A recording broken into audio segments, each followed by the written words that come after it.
African Safari Wildlife Park is a wild experience with over 800 exotic animals. Our drive-through safari features giraffes, zebras, deer, elk, alpacas, and even a white bison, all of which you can feed right from your vehicle. Walk on the wild side with the Zoo It All Pass and feed kangaroos, porcupines, tortoises, and rabbits. Step into our aviary adventure and hand-feed budgies for a memorable experience. Check out our live educational shows or ride a camel. Create memories that will last a lifetime at the Ohio Safari Park, African Safari Wildlife Park in Port Clinton.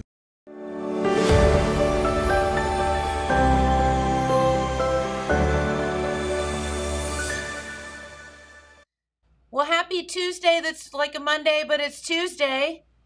How you doing, Pete? It does get you off kilter, doesn't Totally, 100%. But we're one step closer to the weekend this We week. are.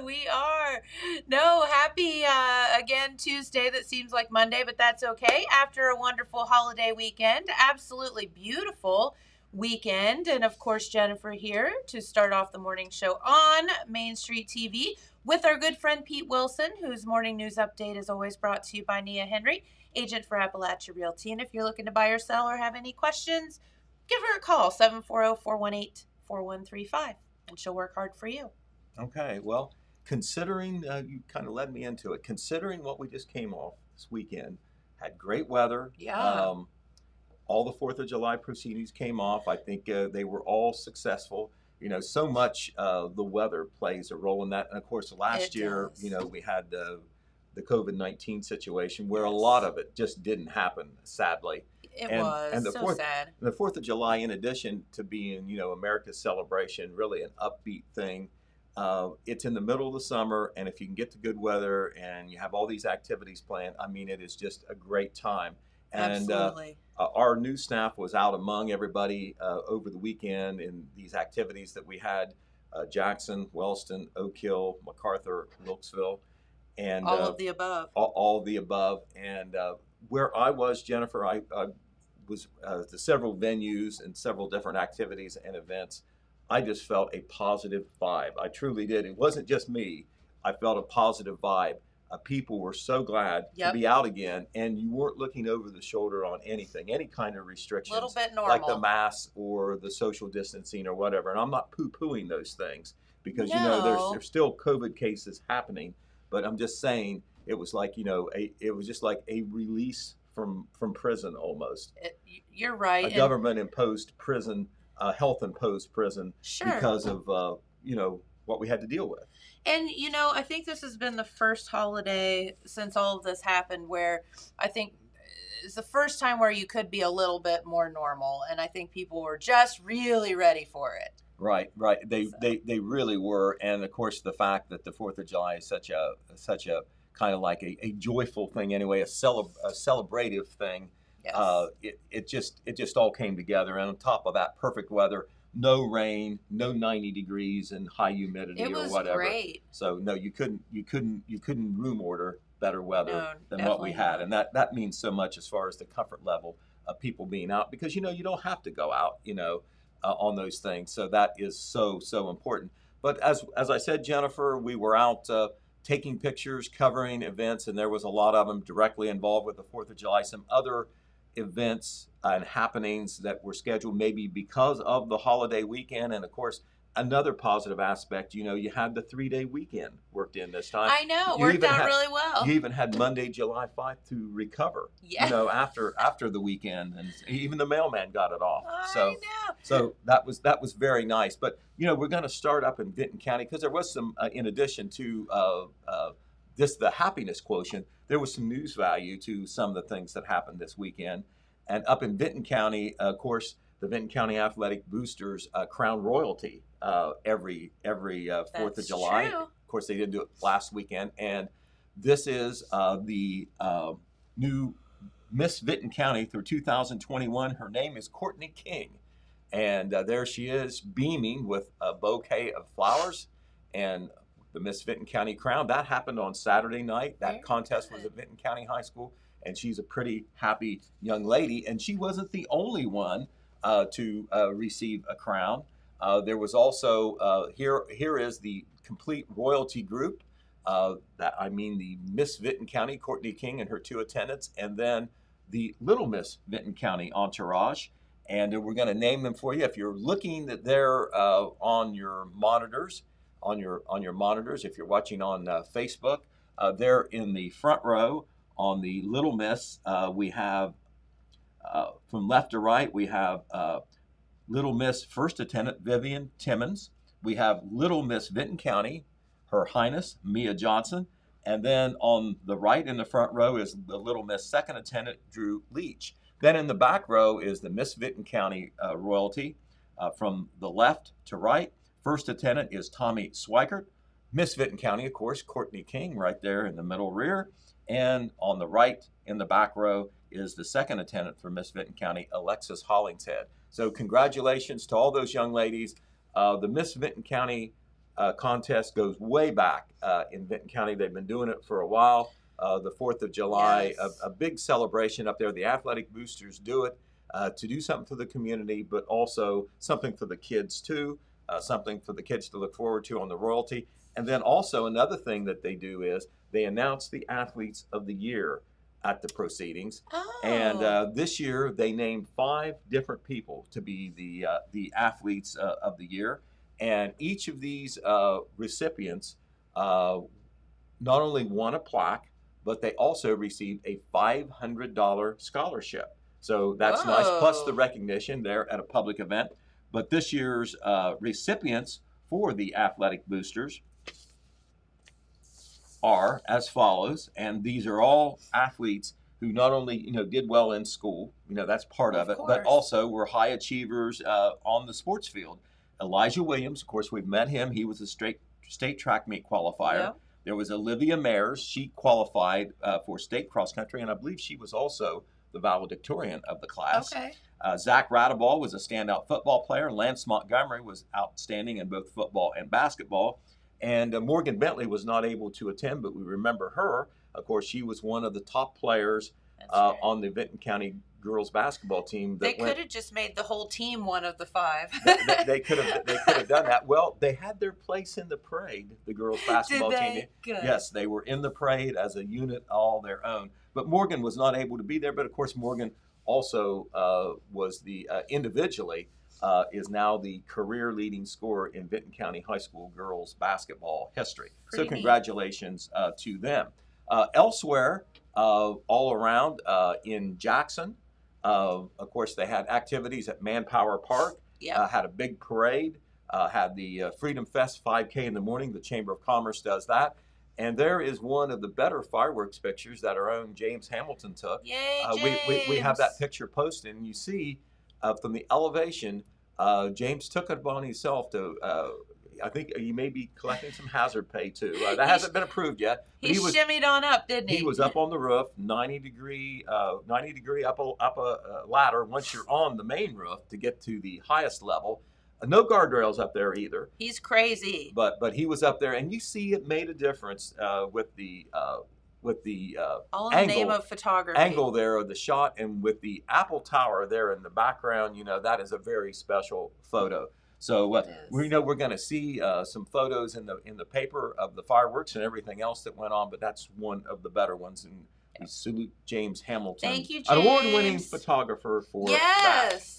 Right, I believe he received some recognition just over the weekend at the French Art House He for did. one of his fireworks photos. We're going to make him toot his own horn So- here in a little bit, So, too. right. Well, Don't you think? you don't mind me using him a little bit for the paper if he's good enough to help us We'll, out. we'll lend him out. How's that? Definitely so. But also at the 4th of July in Jackson, we also mentioned that there was the parade, and then all the activities in Manpower Park.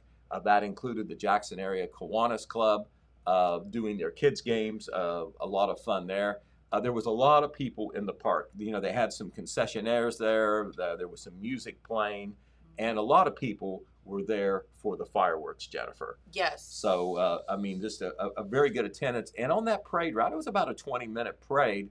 As you got closer to Manpower Park, it started uptown, but as you got closer to Manpower Park, there was quite a few people lined up along the way. Good. And then, they hung around for the fireworks. And the Kona Ice Line was very long, too. I No would surprise. say it was. Yes, that is not shocking.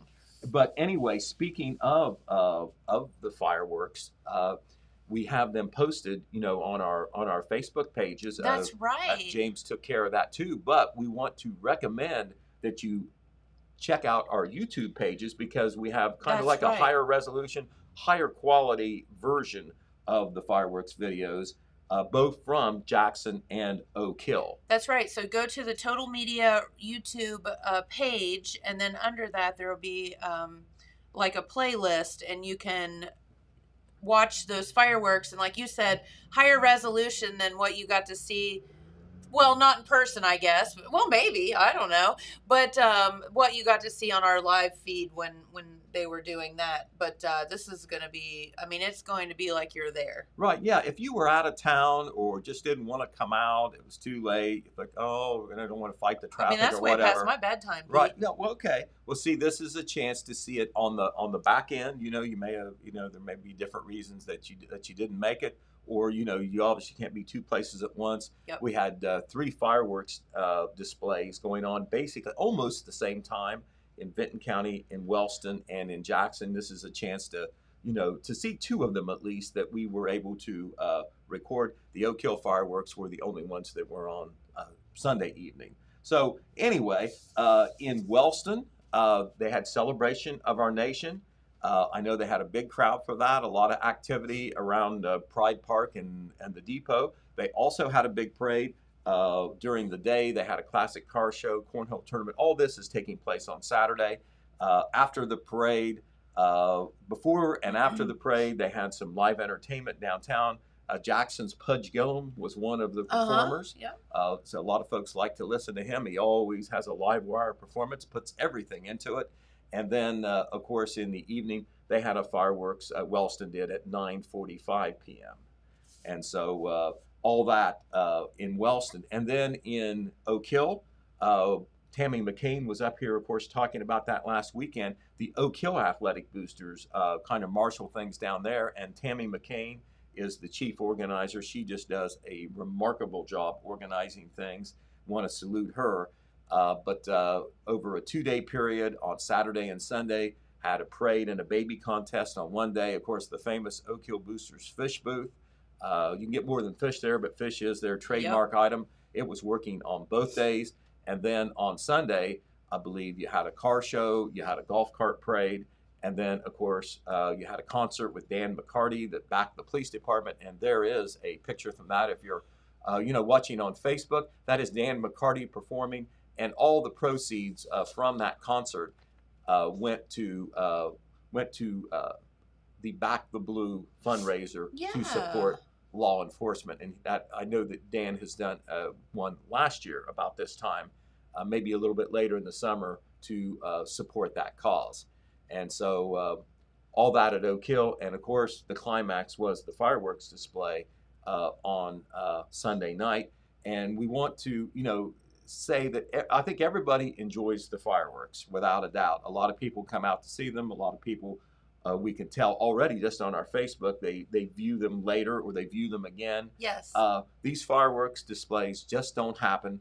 Money doesn't fall from the sky. No, for and they the fireworks are to be in this. expensive. They are very expensive, and so these groups that make it happen, that seek donations, remember that, if you want to see the fireworks displays continue, almost all of them are dependent upon donations and contributions from businesses, organizations, and individuals. And so if everybody gives a little, in addition to some of the more generous donors, then, fireworks will continue to be part of it. And you got to admit that is the main draw every 4th of July. Of course. Who doesn't like to see some pretty fireworks? I mean, does anybody in the world ever say, wow, those fireworks just put me in a bad mood?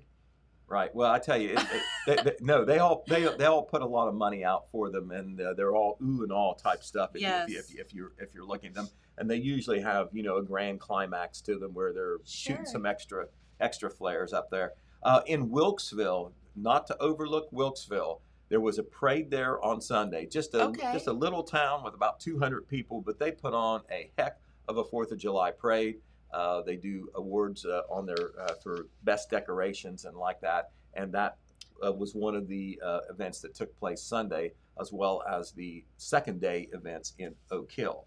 All right, now we're going to talk about some of the other 4th of July activities that took place that were not directly 4th of July activities, but they took place that weekend because it seemed appropriate. And one of those events was a flagpole dedication ceremony Saturday morning at the Wellston City Building. And Very beautiful. there you see a picture of an honor guard from the Wellston American Legion doing a salute after the flags were raised. This took place 8 a.m. Saturday morning at the City Building. You can see the flags raised, and those two black cast aluminum poles are beautiful, very handsome poles. They were installed recently, and they had a dedication ceremony on Saturday morning for the flagpoles, which was worthy. But piggybacking on that, they decided to dedicate them to the memory of one of Jackson County's and Wellston's veteran, and that would be Chris Barber.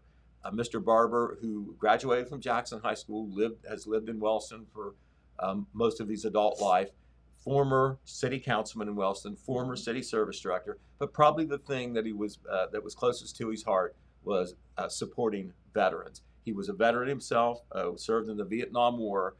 Chris did everything at Post 371, which is a very vital and active American Legion post in Wellston.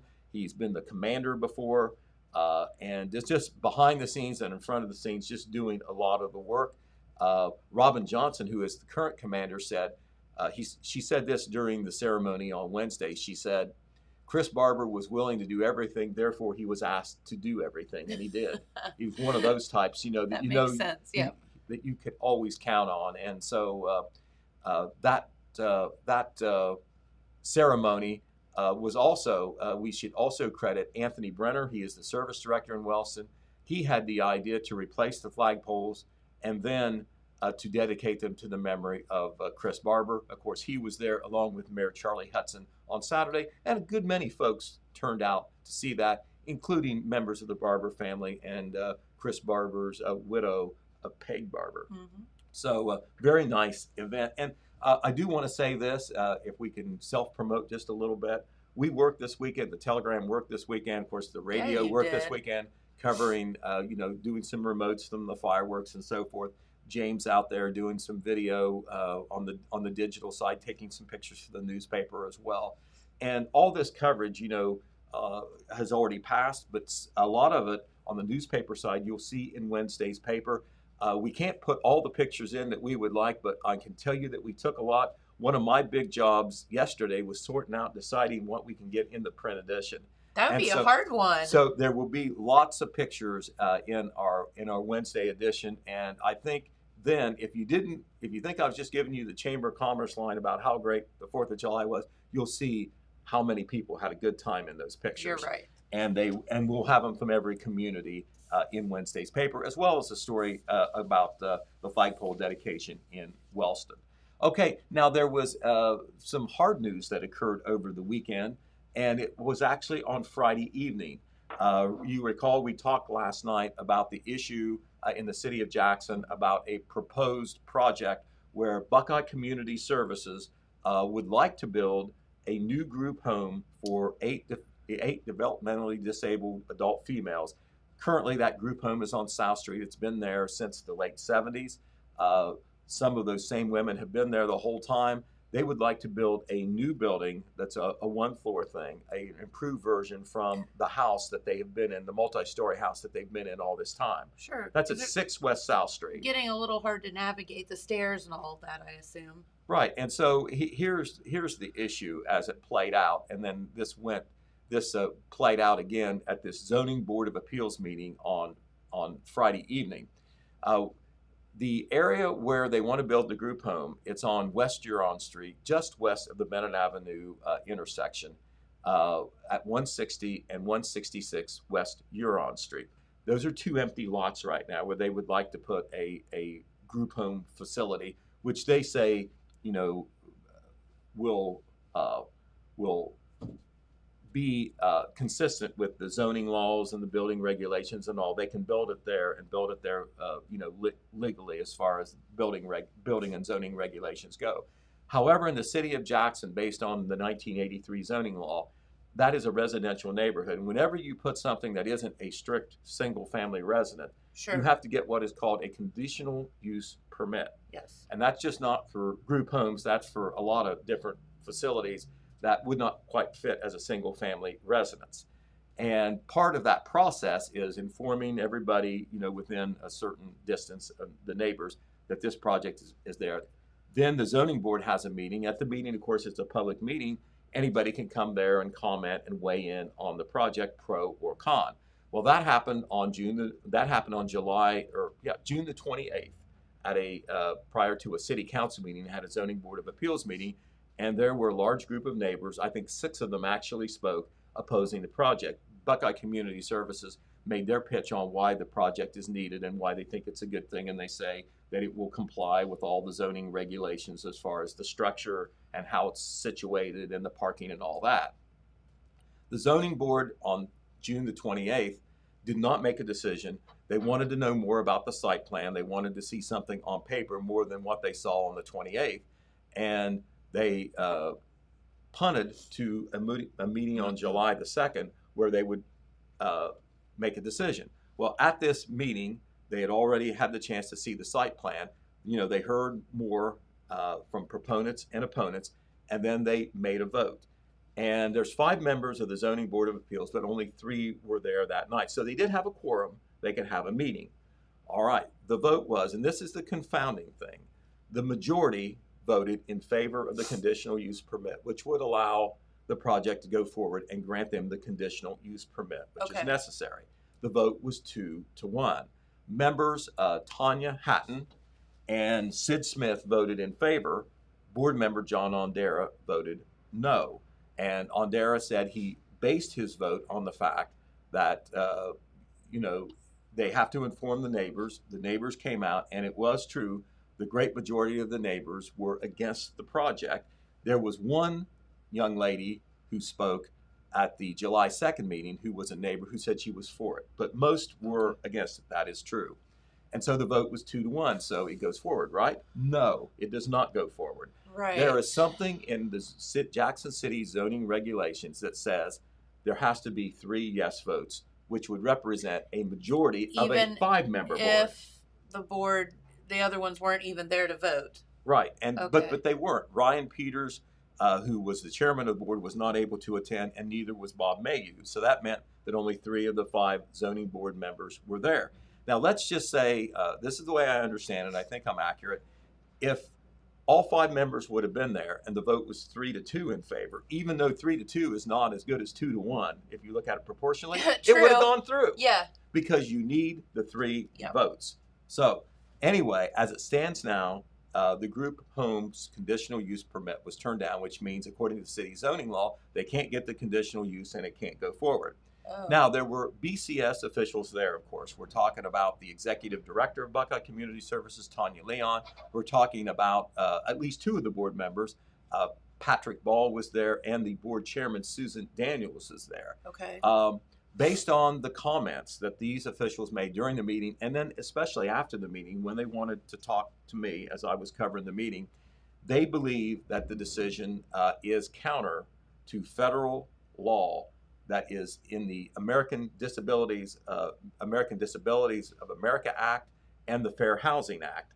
They believe that it was discriminatory, whether it was intended that way or not, and that it's illegal to keep that group home out based on the fact that it complies with the building regulations otherwise.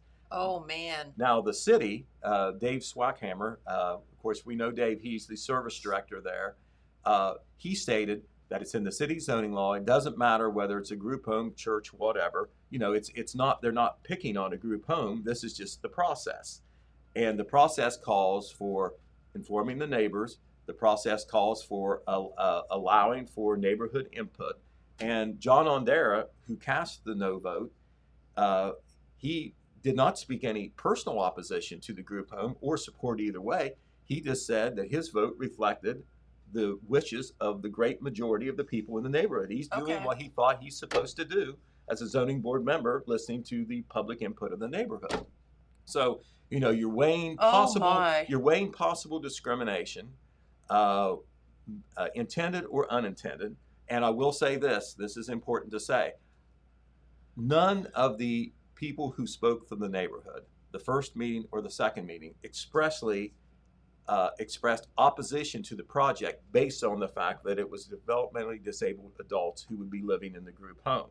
They just said that they're concerned about the character of the neighborhood changing because of more traffic. You've got 8 people living in a house, you've got staff there. They're worried about more traffic in a residential neighborhood, more activity there.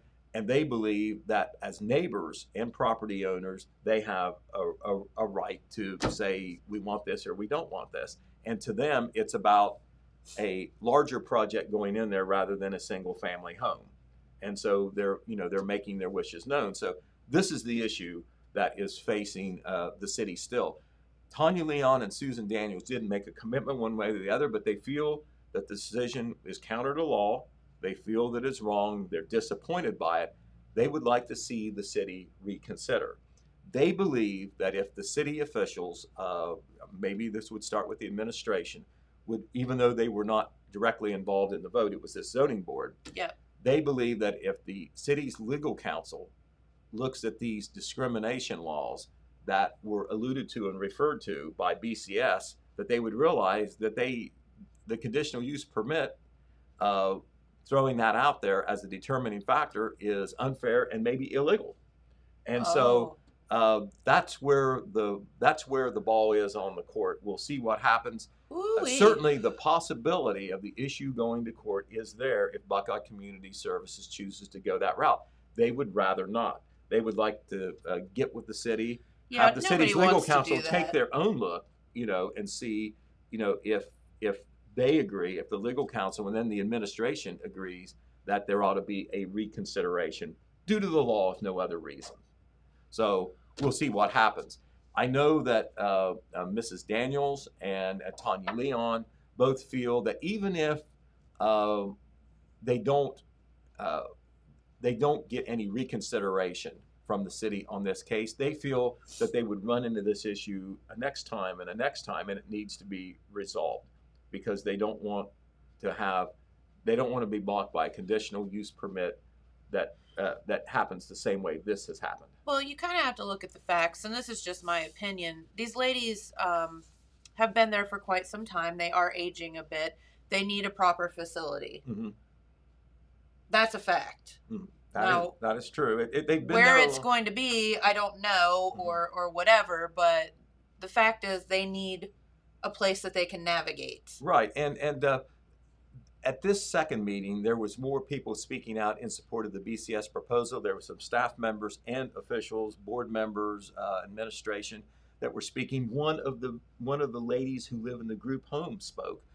There was a young woman who lives in that neighborhood, who spoke up and said she was at least one who didn't have any problem with the proposal, with the building of the group home in the neighborhood. Patrick Ball, who spoke, he's a board member. He referenced letters. He had letters with him that he turned in as a testimony from 2 neighbors that live near the South Street home, who feel that there's been no problems, and they feel that there should be no reason to reject the group home on the basis that it's developmentally disabled adults who are living there.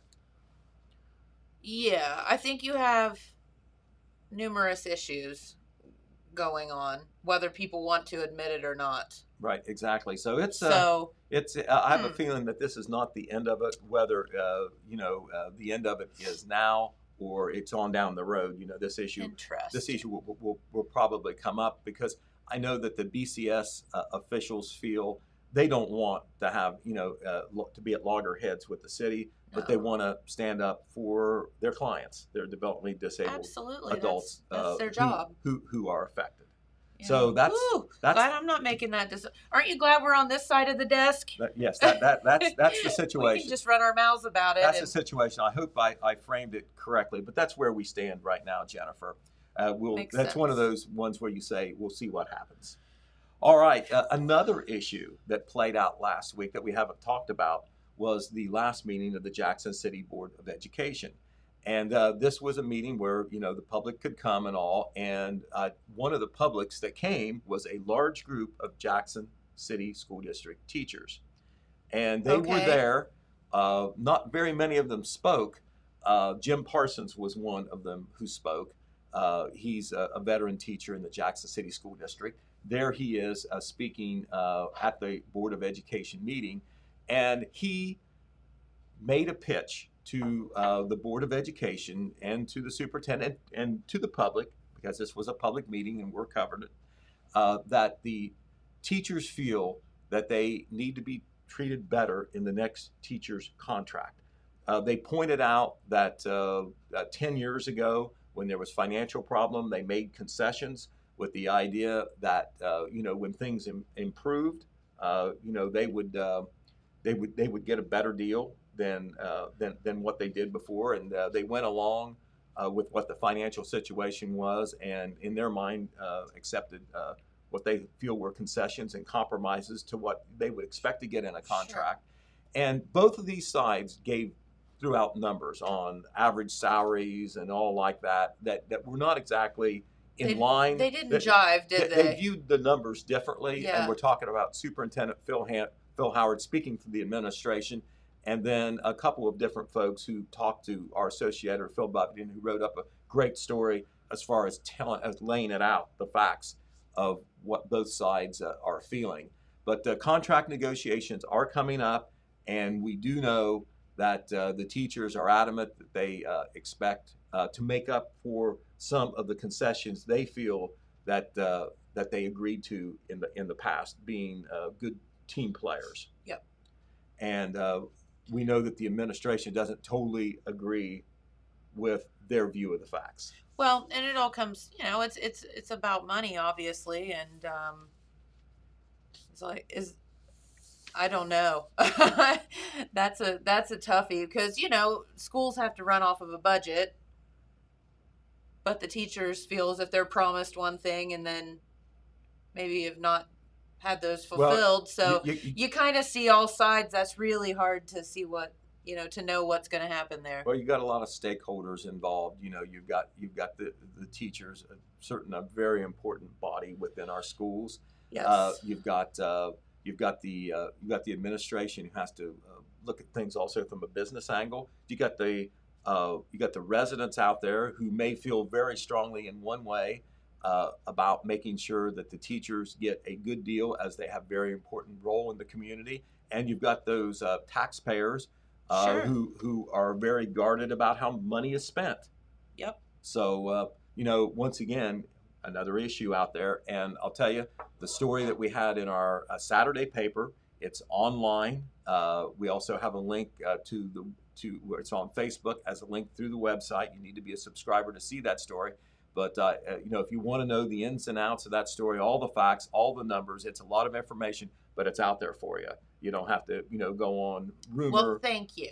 You don't have to go on rumor or just one side of the thing. And so I salute Phil Buffington for the good job that he did on that story. And that's in there, too. We have got all kinds of stuff in that paper. You do. No, it's the truth. You want to talk about being full of it. Right. Okay. Now, wait a second now. Okay. How do you mean that? With all the love. Okay. All right. Well, very good. All right. Then we're going to turn to Wellston. At the last city council meeting there, Mayor Charlie Hudson announced that new water and sewer rates that had been approved and were to go in effect have been delayed due to what he called a math error. They need to make sure they get plugged in there right. And so those increases that were approved by council over a long period of time, they were looking at this after a rate study for a long time. And basically, what they decided to do was go with what they said were needed and required rate increases, but less than what the consultants said they should do. Okay. Because they didn't want to go any more than they had. Now, one thing that they threw in there, that's a nice thing, especially for the older people in the community, there's a 10% discount on total utility bills for Wellston senior citizens, and that's everybody 65 and older. So for people in that group, you know, there's actually a rate reduction that will go along with the rate increases on the water and sewer sides. And of course, you know, it's a problem in a lot of the smaller communities.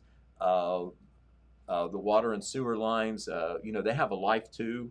Yes. They call it infrastructure, but it ages and it needs replaced. It does. And And it so- is expensive and hard to do. Right. You can always, a certain administration or council can always kick the ball down the road there because nobody likes rate increases. But at a certain time, That's right. you have to address them.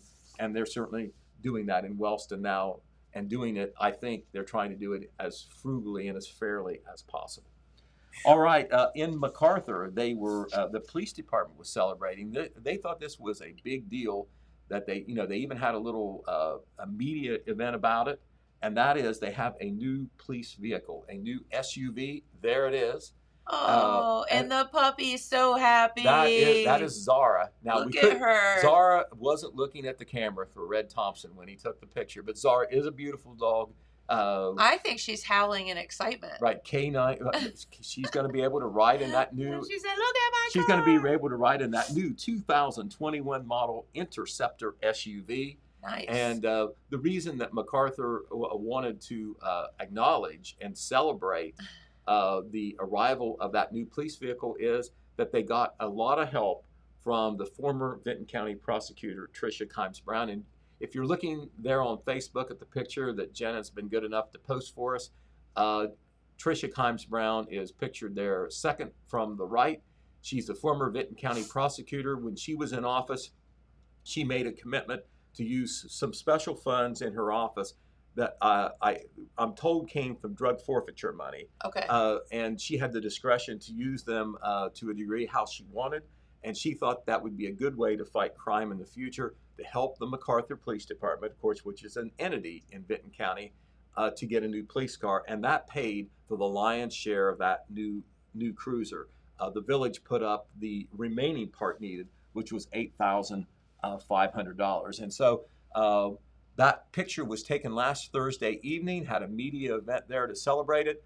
Former police chief Matt Kite, who was in on arranging that deal, is on the far left. The new police chief, Thomas Heaton, who also had been the K9 officer, Zara's best friend, he's right next to Matt Kite. Then, of course, you have Tricia Kimes Brown, and the very appreciative man on the far right is the mayor of MacArthur, Steve Hammond. Very So good. the Interceptor 2001 SUV was in the parade on Friday night up in MacArthur. Nice. Yes, it is. It is very nice, and they are appreciative, and that was why they wanted to let everybody know how they got that new police cruiser. All right, a little bit of a business story to tell that involves Jackson County. Just down the street from us here on Main Street, Abbott Home Care had an office here on Main Street in Jackson. It's between here and the Marquee, and they had an office there. Of course, Abbott Home Care deals in home care services. Yeah. Last week, they relocated to the Iron Oak Center in Oak Hill. Oh. They did not abandon Jackson County. They're still doing services in Jackson County, but their administrative headquarters is now out of the Iron Oak Center. And so this took place last week, and that is where Abbott Home Care is now. That's a regional agency. They do services in a number of area counties. I think their home county, their main corporate area, is in Lawrence County in Ironton. But the Iron Oak Center is at 315 Washington Street in Oak Hill. That's in the same building where the Adena Health Center Oak Hill is located. And one of the spokesmen for Abbott Home Care, Bo Hughes, told our Alex Shope, who did the story on this, that everything is the same, nothing's changed. Just because they got a sign there in the window here in Jackson, everything is the same. They're serving the same folks. They want to serve more, but they're doing it from an Oak Hill office. Doesn't affect their service and who they serve and where in Jackson County. On the political side, of course, we had the Lincoln Day dinner, of course, recently, where Lieutenant Governor John Husted came to visit.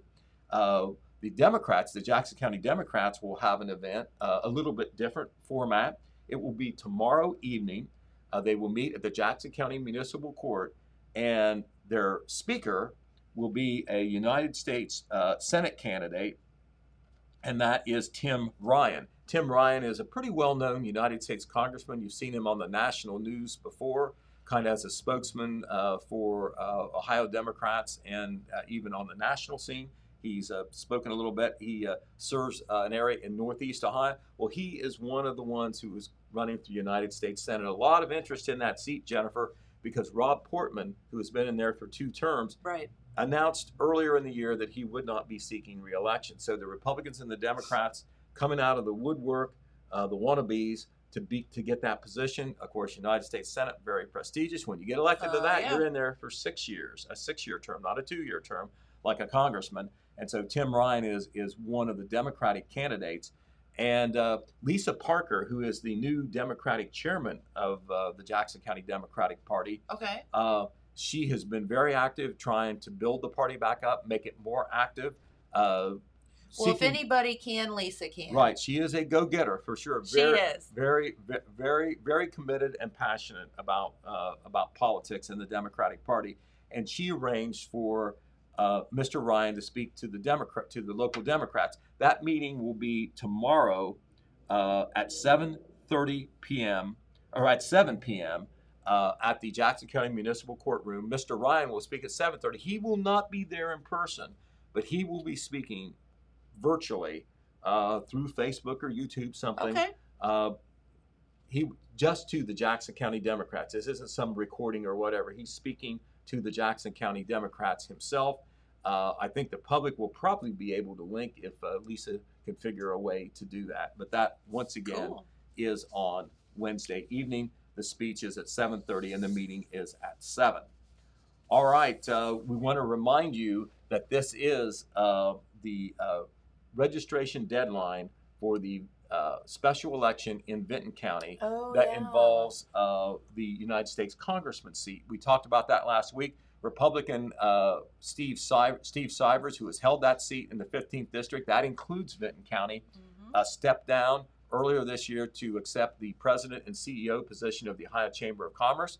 That triggered a special election for the remainder of his 2-year term, which runs through this year. And then the person who gets elected this year will then get to serve. Surprise! You get to run again. We'll then get to serve 1 year, and then that seat will be on the term next year. But anyway, I think there's 11 Republicans and 2 Democrats that are seeking that seat. They're coming out of the woodwork for that one too. I guess so. And that special election will be on August the 3rd, and it's kind of like a primary election just for that congressional seat, because there'll be a Republican side and a Democrat side. Well, today is the 30-day deadline before that August 3 special election, which will take place in Vinton County and any other county where the 15th district is. That is a district that is in the Columbus area and winds this direction. Lancaster is involved, east of Columbus, and then reaching as far south as Vinton County. That Vinton County is the southernmost county in the 15th district. But anyway, if you want to vote in that special election and you're not registered, today is your last day to register. It's also the last day if you have to change your address or you had a name change. You know, that requires an action too, so you're up to date with your registration. And so in all the counties in the 15th district, today is the last day to do that. And Vinton County, of course, is one of those counties. The Vinton County Board of Elections will be open not only all day during the regular workday, but until 9 p.m. tonight to accommodate last-minute registrations or changes in registration. Okay. And we'll be talking more about some of the people who are running for that seat later. Yeah. All right, the Jackson County Common Pleas Court, we're telling you here just after 9 o'clock, but they were supposed to have a jury trial today. I think they had people coming in at different times, certainly about right now, but that jury trial was canceled. And if you haven't heard and you're a prospective juror, you don't need to come. Stay home, drink Right. coffee. Right, exactly. They let us know that late last week. We've had that out on Facebook, the website, in the paper, etc. This is the first chance we've had to tell you on TV. So if you're hearing it for the first time and you're a prospective juror, and they do call many people to make sure they have enough, you don't have to come. No word about that trial being rescheduled. You're off the hook for now if you're a prospective juror. Also this evening, the Wellston City Board of Education will have their monthly meeting. We want to tell you about that, Jennifer. It's at 7 o'clock at the Wellston High School there on Golden Rocket Drive. Of course, these meetings do happen every month, but we wanted to tell you about this one because it's a week earlier than it normally would be. Normally, the Wellston Board meets on the second Monday of the month. That would be July the 12th. Okay. But this month, it was rescheduled for July the 6th. They moved it ahead 6 days. So if you're one of those that folks are always interested in what's happening with your school board, even to the point where you might be interested in attending or follow up on what happened to that meeting, it is tonight at 7 o'clock at Golden Rocket Drive. Of course, we will have a presence at that meeting. We try to cover all the school board meetings. So there you are. Did I take too much time? No, you are, coming off of a holiday weekend, of course, and having an extra day. We knew there would be a lot of news going on. Thank you. There certainly was. And, we look ahead, we've got a lot of exciting things coming up. I believe, you probably know this, we're going to have county fair royalty in tomorrow. Yeah, I think we're going to have 2 different guests. James told me, and now I forget. Some royalty and somebody else. Yeah, I think you're right. About that. So we look forward to that always. Okay. Who is it, James? Royalty and who else tomorrow? Marquet. Oh, the Marquet. That's right. Evil pigeons with lasers. Right. It's like the children's show that they're doing, and it looks really funny. Okay. Right, that's going to be this weekend at the Marquet with, I believe, performances at 7 p.m. both Saturday and Sunday. Sounds good to me. Yeah, one of our photographers went down and took some pictures at one of their dress rehearsals, and there are some great costumes there. So I know James can appreciate that. Very good. All right, well, very good. I will take my leave, and Mr. James Hamilton can sit here and talk about photography, the 4th of July, and anything he wants Love to. it.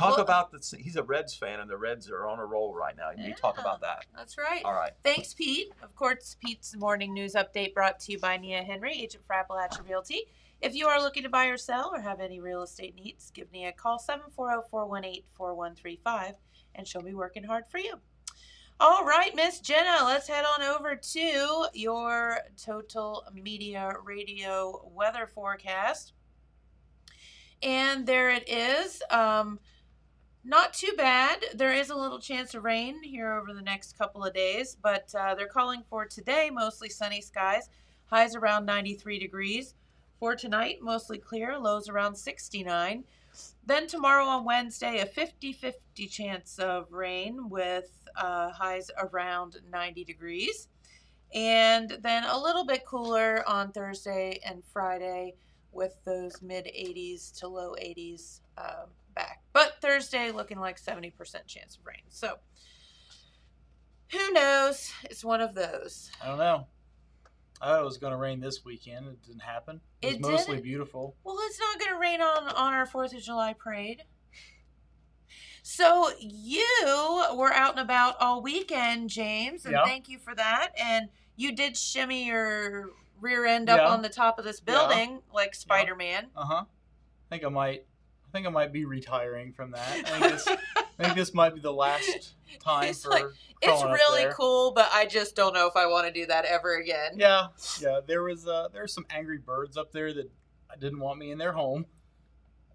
But once it got dark, they went away. Are you serious? Were they attacking you? Well, they weren't really attacking me, but there was a lot of them, and they were very much up in my grill. I took a video of it. I should have given it to Skyla. I didn't know we would have time to talk about it today, so I didn't give it to her. Maybe I'll share it later. But yeah, there were a lot of them. I think they were swallows. They might have been starlings. I'm not really sure. Oh my gosh. They weren't bats, so they could have been bats. Well, if they were bats, there would have been no mosquitoes, and you would have been good. Yeah. Yeah. No, so thank you for doing that, and you were able to get some really cool photos as you did last year, and also be able to videotape, like live stream the fireworks for those of us that couldn't go. Yep. So that was cool. Yeah. And then then you, with your fancy schmancy camera and stuff, downloaded it to the YouTube page so that people can see it in high definition. Right. So if you are so inclined to watch it like on your television or a bigger computer monitor, that version on YouTube's really going to look good. Well, the version on Facebook's going to kind of fall apart if you try to put it on your TV. Gotcha. not But yeah. quite as Yeah, it looks really good. very good. Well, I want to tune into that. So then I saw where you got to spend some time down at the French Art Colony Yeah. over the weekend, and you won some, not a leg lamp, but some major I didn't- awards. Well, I don't know if they were major awards, but I did win a few things. That's in my, so good. yeah. Congratulations. We're so proud of you. So in my category, which was like the adult professional photography, I won first place, second place, and honorable mention. So I want to make sure, thank the French Art Colony. I want to thank my friend Kaylin, who was the model in the photo that won first place. And I'd like to thank Holzer because they bought one of the photos, the photo of the fireworks from last year. So so I want to thank all of them. That's so neat. Yeah. And there had to have been a lot of entries in that too. There's some pretty neat stuff. There was some really neat stuff. There wasn't a lot of photography. There was a lot of painting and drawing. Our friend Paul Brown, Yes. he had a couple paintings in there that were really nice. I think he won an award as well. No surprise for 'em. there. No, not at all. Jerry Enrico, who's a really talented No artist surprise from there. Yeah. Southwest. I believe he won. Freak of nature, Yeah. that guy. He won the adult professional best in show. Really cool pencil drawing. He's insane. And then there was a lot of stuff from kids entered as well, and some of that stuff was really fun, really cool. The drawing that won the best in show for the kids was really, really cool. It was this pastel portrait Aw. drawing. It was really, really neat.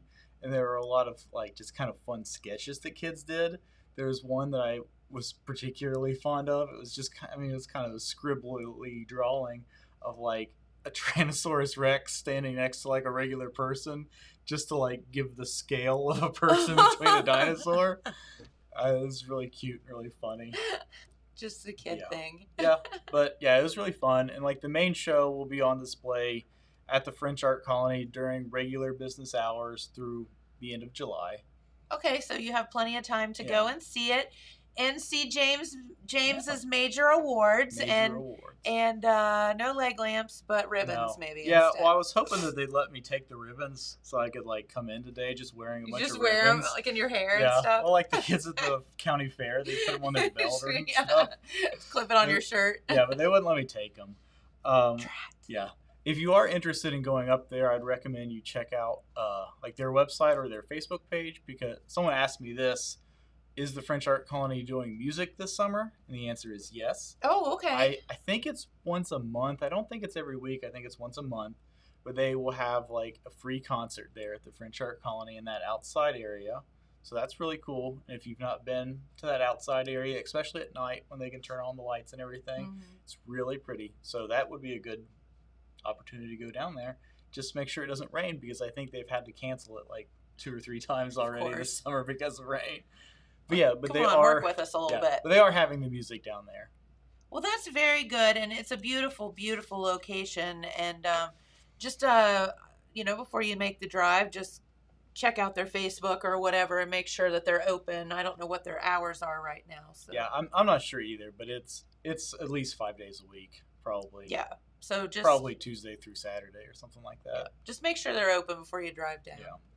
But there isn't much prettier than that park down in Gallipolis as well this time of the year, and the river, and it's just such a lovely little city down there. So Yep, really is. Yeah.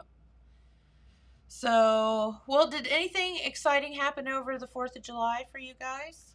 Well, we also went to Point Pleasant a little bit on the 4th because we, had to go see the Mothman. And I saw the check out, picture of you and your friend at the Mothman statue. Yeah, had to check out what they were doing for the 4th of July. And you're mentioning the bats eating the mosquitoes. Yeah. I think they maybe need to bring something in to... they weren't mosquitoes, but there was some pretty heavy insect action going on down by the river. The mayflies down by the river they get a bit on the wild side. Yeah, I don't know if they need frogs or bats or I don't know, but they need something that eats those things because they were everywhere. Yeah. They get so that was kind of exciting. A little insane. Yeah. For sure. You feel like they're going to pick you up and carry you away. Oh, well, there's enough of them they could. They're the size of a quarter or whatever. They're huge. But there's a million of them. They probably could carry you away if they wanted to. Probably could if they all worked together as a Yeah. little army, a little mayfly We would army. be really in trouble if that happened. Oh man, it'd be bad. Yeah. So Jenna, did you get anything fun this weekend? She has pink cheeks. That means she swam. Yeah, I did. I got a little sunburnt. But besides that, I house sat. You did? Yeah. I didn't get paid for it because I wasn't the main person doing it, but I helped. So Well, I did that's that. good. But You didn't throw any major parties or anything? nope. You're a responsible house sitter? Wait, they course. didn't pay you and you still didn't throw a party? It's one or the other. Either they Right. pay you or you throw a party. That's a good point. Otherwise, you're just like, I don't know. Our Jenna is a good girl, James. Do not encourage her delinquency. For real. As if we are not rubbing off on her bad enough as it is. Just telling her, I don't make the rules. I know. Just It is follow 'em. kind of, yeah. Huh. Shoot. Well, it's over now, so I now we guess can tell her whatever she wants. missed opportunity. That's right. Yeah. Oh, she'll have plenty of time this summer to mess up before she goes to I'll college. say next year's when she'll have. And then she'll plenty of really, opportunity. then she'll be at college Yep. and she's going to be calling us every 5 minutes. Hey, so this happened. What do I do?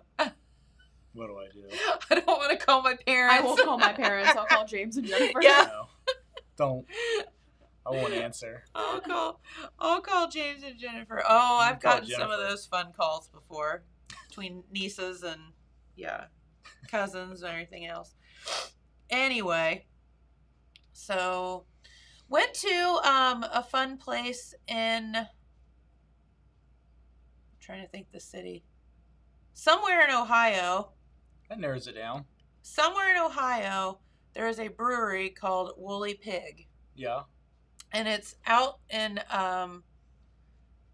what's the city called? Now I have to look it up.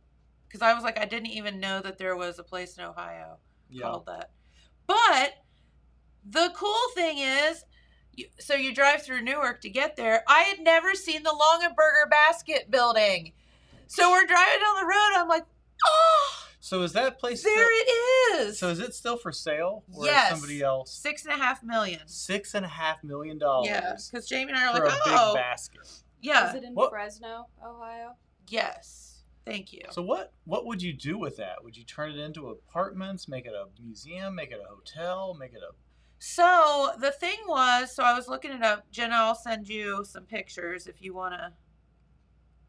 Because I thought it's so cool if you guys haven't seen it. It's really weird. It's really bizarre. It looks just like Yeah. a Longaberger basket. Like you're, can you imagine putting that much effort into making your building look like a giant basket just to leave it? no, I can't. Like, so, and it's like it's got the handles and everything. It's a yeah. giant Longaberger It's real- picnic basket. Yep. And so the Longaberger company went out of business. Do you think So they I would sent the still be in pictures to Jen. business if they didn't spend millions of dollars making On- their business on- look like a basket? I know. So I'm like, so of course then it becomes your topic of conversation for like a half hour because all these weird things are going through your mind. So Mhm. like there's it's like the woven basket and there's windows woven in and all this stuff. So, but evidently, so I had to look it up because there was like a realtor sign Mhm. out front. So I'm like, okay, I got to know all this stuff. Yeah. So, but then I couldn't find anything on their site. So I was just reading articles, but they had a company was in the works to close on the building in the fall of, it was either 19 or 20. And then with the whole COVID thing and all that, it Mhm. just all fell Yeah. through. So it's actually, it cost them to build that building. It was like, tens of millions Oh, of dollars. sure. So now it's for sale for the bargain price of $6.5. Well, there it is. that building would cost millions of dollars to build if it didn't also look like a giant basket. Right, correct. So they took So, there it a is. project that would have already been Isn't that incredibly crazy? expensive. Yeah. There it's so she is. weird. Yeah, you can see the realtor sign out front. But, it's like, I'd heard of it, but Yeah. I never knew where it was, Yeah. So you're just driving down the highway and we're talking and I'm like, I see like the handles, like in the, the horizon. I'm like, Yeah. are we going to go past the Longaberger Basket Building? Finally in my life, I get to do that. So that was so fun. And it just blew my mind. Yeah. Absolutely blew my mind. So there was some talk about it becoming obviously the hotel. I know some people had talked about making it an Airbnb. But again, I mean, this thing is huge. Right. So I don't know. It would be so a major expensive to maintain. And the thing is, like, really, who wants a hotel that looks like a basket? And like, what's the point? is it close to anything else? It's on the outskirts of Newark. Yeah. So, I mean, yeah, there's like some stuff around, but not like, it's not like in the city. It's on 16 on the highway. So, and there's like empty land beside it. So I don't know how much land goes with it. How much do you think it would cost if you bought that building and decided you didn't want it to look like a basket anymore? Like, just to take those arms off the top. How, like, that would cost millions of dollars probably, I would say so, with permitting and, just finding just to rent the crane to do that would be insane amounts of money. So it's crazy. Yeah, I don't know how they built that thing. I don't know anything about it, but it is cool nonetheless. I'm glad I don't own it. Oh, yeah. Or have to figure out what to do with it. And you have to think it's been sitting empty now for many, many years, so it's probably maybe not that well maintained inside. Yeah. But Woolly Pig Brewing is really cool too. So it's out in Fresno, Ohio. Thank you, Jenna, for that. But this guy, so he started out and he has these pigs, and he's a farmer, and then he started brewing beer. So they I'm trying to think what the kind of pigs So the pigs started brewing beer? Yes. Okay. No. That would be funny if they did. But they are curly-haired Mangalitsa pigs. Curly-haired Mangalitsa pigs. And this guy, the owner, Kevin, admired them while he was traveling in Bavaria.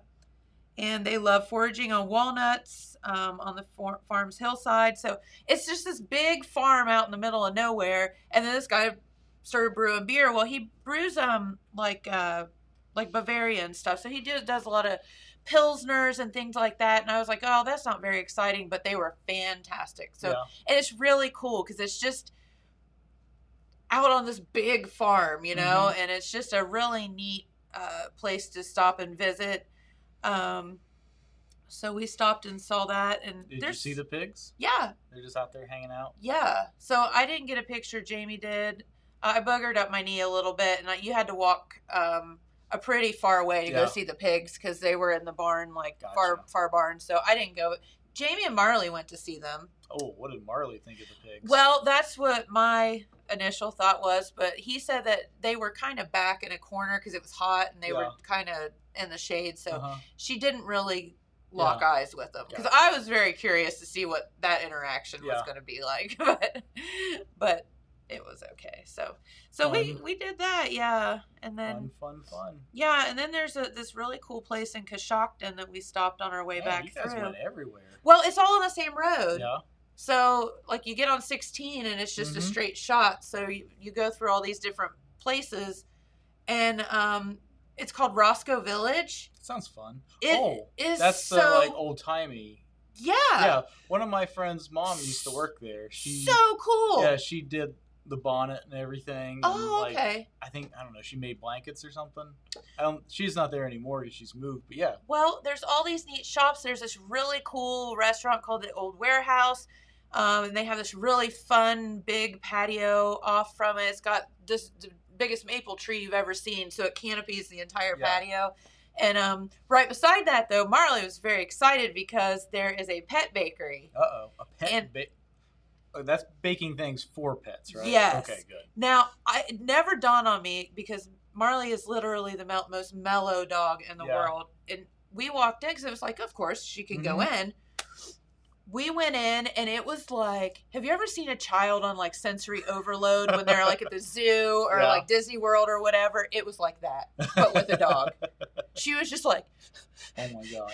it's everywhere. It's so good and it smells so good. And like, I thought she was going to die. I mean, it was hilarious. So anyway, but we got her some ice cream, some Yeah. doggy ice cream that you make at home. So we have to do that. And she got some treats that help shelter dogs and some things. But the owner was super duper nice, and he actually plays music. So Cool. he was telling us that he would like to come play at the brewery. So That'd be cool. isn't that fun? Yeah.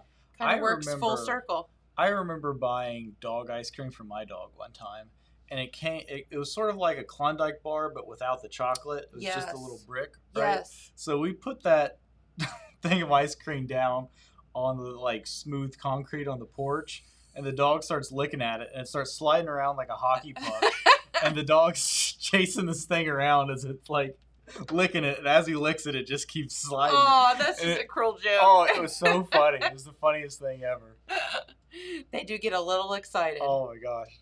When I worked at Dairy Queen in high school, like there were a couple people that would like bring their dogs through the drive-through and get them ice cream cones. Yeah, I'm thinking that's probably Yeah, not. no, the you're not. You safest shouldn't thing. give your dog regular ice cream. No, definitely not. No. So it would be fun. But anyway, but yeah, that's neat. There's a big pub that's opening across the street. Like they're working on it right now. But it's all these old school buildings that are along what was the original canal, which is now I think the highway. Mm-hmm. So they're all, it's just this old village of ginormous brick buildings that they've put businesses in. Yeah.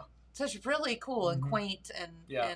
neat. So anyway, wow, we Wow. talked a lot. Yeah, So lots of fun stuff going on. But that's now true. you've seen the Longer Burger basket if you've never seen it before. Isn't that okay? In the comments, comment what you would do if you like own that building. Yes. Like, what would you do with the Long and Burger Basket building? What would you do? Yeah, and if there's a good enough idea, and we could find $600 million in backing, or $6 million in backing. 6.5 million. We're there. Yeah, we're there. So that's all we need is a great idea and $6 million in funding. We'll do a GoFundMe. And It'll be no we'll problem. do it, yeah. And We'll make it raise, happen. raise that, no problem. Yeah, but let us know what you would do Yes. if you owned a giant basket building. I love it. Oh, I feel like you should put like somebody should get on the top of it and put like what are the things that would be in picnic baskets, like a big long loaf of bread and So some wine and okay, here's what I would do if I owned a giant picnic basket. Mhm. I'd dress up like Yogi Bear and just Just hang run around, around. sit on the top and wave when people drive by. Yep, that's what I'd do. Yogi Bear. I like it. Yep. Very good. Did you know that Justin Timberlake played Boo Boo in that live action Yogi Bear movie? No, that's fantastic. Yeah, Dan Aykroyd's Yogi and Justin Timberlake is Sounds Boo about Boo. right. Somebody said they'd make it a hotel with a restaurant and a pool. Okay. Is the pool shaped like a basket? They didn't It's specify. got to be like an above ground pool with like a wicker basket. I thing like around it. Yeah. Yeah. The diving board is like the handle somehow. Oh, it goes all the way across it. You can like, Jump off from of any it. side. Yeah, There you go. that's dangerous. That seems dangerous. Maybe it All could be right. a slide. That seems safer. All right. Well, we better get out of here for the day. Tomorrow, special guests on the program. You said some Jackson Apple Festival Queens and the group from the Marquee that's putting on the children's theater show, Okay. which they were downstairs with Matt last week. Yes. Really funny. It was really Good. funny. So Can't I'm looking wait. forward to hearing about that. All right. So we'll have some fun tomorrow here on the program. So Yep. make sure that you tune in. And don't forget, you can check out those fireworks shows in high definition on the YouTube channel by visiting Total Media on Total YouTube. Media and YouTube. Yep. And you can check it out that way. So, One other thing I want to say before we get out here. yeah. We've started putting the daily radio news broadcasts on our podcast feed. Okay. So if you want that little 5-minute, news update that plays on the radio Sure. periodically throughout the day, and it's not convenient for you to be on your radio at noon or at 5 or at 6 or at Yeah. 8 when it plays, we're going to start putting that on our podcast feed so you can get that short news broadcast on demand in our podcast feed. That's fantastic. Good job. All right. Have a great day, everyone. Thank you so much for watching. And we will be right back here tomorrow with some queens in the marquee. So we'll see you then. Bye, guys. Bye.